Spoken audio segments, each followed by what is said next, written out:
If you're looking to head off overseas, if you would like to spend an extended period of time abroad, you're going to need to find a way to fund your lifestyle.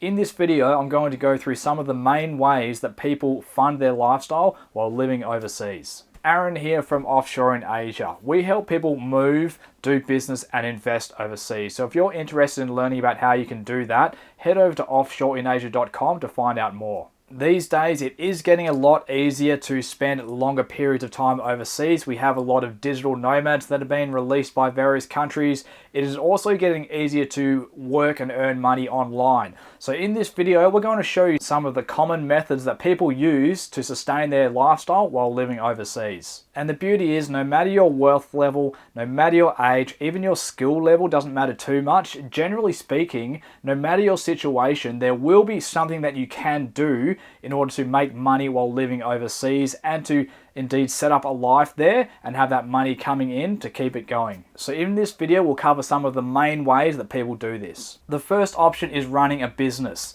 So if you run an online business, you can take that job with you anywhere. Or perhaps maybe you have a bricks and mortar business back home and you have someone there sort of handling the day-to-day things there, and you can manage that from your laptop overseas. That's another option as well. It doesn't have to be a full online business. You just have to be able to work remotely on your business. A lot of people will do this, earning money from back in their home country while living overseas, but it doesn't have to be an offshore business back home.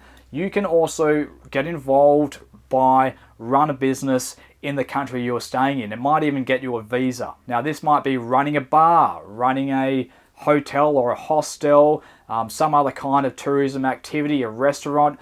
All of these things are very common in places like Thailand. Foreigners come over here, they set up these kinds of businesses, they get a visa out of it, they get an income out of it, and they get to sustain their lifestyle in a beautiful place like Thailand. But of course, it doesn't have to be Thailand, it could be anywhere. Another common way of funding your lifestyle overseas is by living off your investments.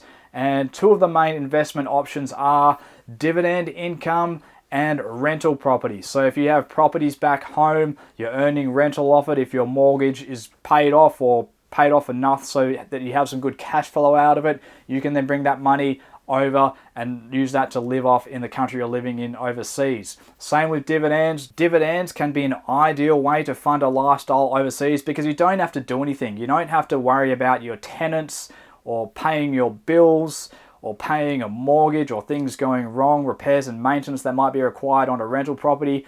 All you do is you invest your money in a stock that you believe in, a stock that hopefully pays you a dividend, and when the money comes in, it's yours, it's there to spend. People will also invest in growth stocks rather than dividend paying stocks. Of course, you can have a growth stock that does pay a dividend, but particularly in America, there are a lot of stocks that are more geared around growth instead of dividends. If this is the case for you, so you have a stock that doesn't pay a dividend, if the market goes well over a period of time, you might decide to sell some of it down to cash out some of those profits and then use that money to live. And that same methodology of cashing out gains can also be used for crypto, which is doing quite well at the moment. Most expats that earn a living off rental income and dividend income will usually be invested in their home country, not in the country that they're living in. But it doesn't have to be the case. Depending on your visa, depending if you have the right bank accounts and so forth set up, you might be able to invest directly on the stock market of the country you're living in. And in many cases, you can also invest directly in the local property market. It might be Thailand, it might be Cambodia, it might be Malaysia, it might be the Philippines. You might have property there that you rent out to either foreigners in the country on Airbnb or something like that, or maybe you rent it out to locals. You make some money from it and that's what you use to live on. This can be an option definitely worth exploring. Sure, the vast majority of people will be more comfortable with investing in their home country, but if you're looking for something a little bit different, if you want to think outside the box a little bit, if you just want to save some money, you might consider investing in another country. Because if you use myself as an example, I'm an Australian. If I want to buy a property in Australia, well, a house, you might be looking at $1 million. Even for an apartment or a condo, you might be looking at $500,000 in one of the cities. You can get a lot more for your money in a place like Thailand, Cambodia, or the Philippines. You will want to do your due diligence when investing in foreign markets, but if this is something you're interested in, head over to our website, offshoreinasia.com. We've got plenty of information there about investing in different countries in Southeast Asia. Or if you would like some direct assistance on that, feel free to jump on a call and we'll have a chat to you and see what we can do. The other very common method that people use to fund their lifestyles out in Asia or anywhere overseas, of course, is a pension. This will mostly be for older expats, so it might be the age pension, but it could be a military pension, it could be a disability pension, it could also be your retirement accounts like a 401k, an IRA, a superannuation fund, a Kiwi Saver account. Any of these kinds of retirement accounts can help out immensely to fund a lifestyle overseas if you're at that right age where you're able to access it. The next option we'll look at here to fund your lifestyle is a remote job. Now, you don't have to be a business owner to be a digital nomad.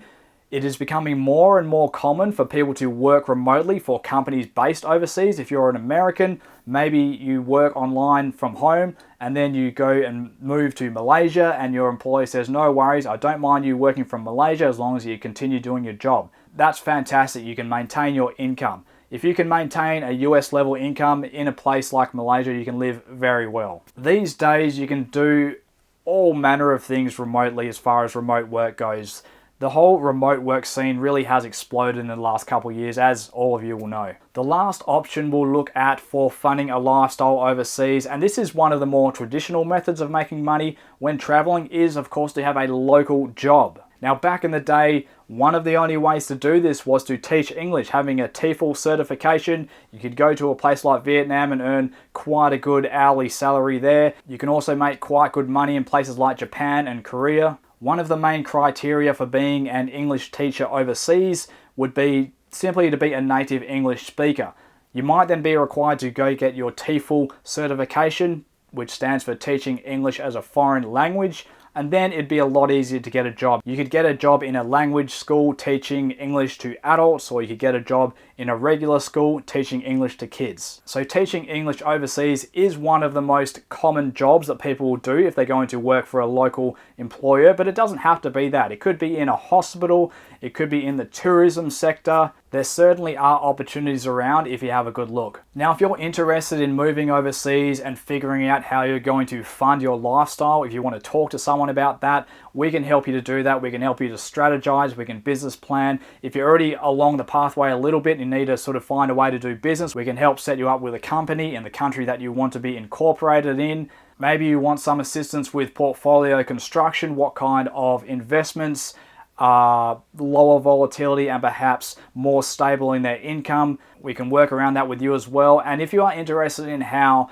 your taxation might be affected, because taxation does come into play depending on where you're earning money, where you're based, and so forth. I'm not going to get too much into taxation in this video. We talk about that in depth in other videos. But if you are interested in getting assistance in any of this stuff, head over to offshoreinasia.com. book in a call, send us an email, or just have a read of our blog. And other than that, guys, we'll catch you later.